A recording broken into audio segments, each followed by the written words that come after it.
আপনি মারা যাওয়ার পরে কিছু অদ্ভুত দৃশ্য আপনি দেখবা অদৃশ্য হবে। বিশ্বাস করুকা এই জিনিসগুলা দেখা মাত্র না নিয়ে আপনার মানে রুহ কাঁপিয়া উঠবো। কোন বিষয় জানেননি, কোন দৃশ্য জানেননি? আপনি মারা যাওয়ার পরে দেখবা আপনারে এমন এমন মানুষে আপনারে কবরস্থান পর্যন্ত পৌঁছানির যে প্রসেসটা এমন এমন মানুষে করের যারা আপনারে একসময় শত্রু ভাবছে। আপনি বাঁচিয়া থাকাকালীন অবস্থায় যারা আপনারে শত্রু ভাবতো, কেউ দুশ্মন ভাবতো, কেউ হিংসা করতো, এরা আর মাঝে কিছু সংখ্যক মানুষে আপনার লাগে কেউ খৈবর কুদবো, কেউ খাফন আনবো, কেউ বাস টাসর ব্যবস্থা করব, কেউ মাইকে এলান দেওয়ার ব্যবস্থা করব, কেউ আপনারে খাফন ফিন্দানির ব্যবস্থা করব। মানে এক একটা সাইড থেকে এক একটা দায়িত্ব নিয়ে এক একটা মানুষের কাজ করব।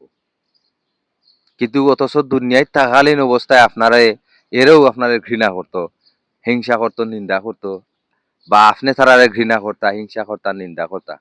এই দৃশ্যগুলা যখন আপনি মারা যাওয়ার পরে দেখবা, দেখে আল্লাহ আপনি মনে মনে আফসোস করবা, আল্লাহ এই মানুষগুলো আমি দুনিয়ায় থাকা অবস্থায় যদি এত মায়া করতো, এত মহব্বত করতো, এত স্নেহ করতো, তে আমার দুনিয়াত বাঁচিয়া থাকাটা আর সার্থক হয়ে গেল। বিশ্বাস করুক আপনি মানুক আর না মানুক এই কথাটা কিন্তু সত্য।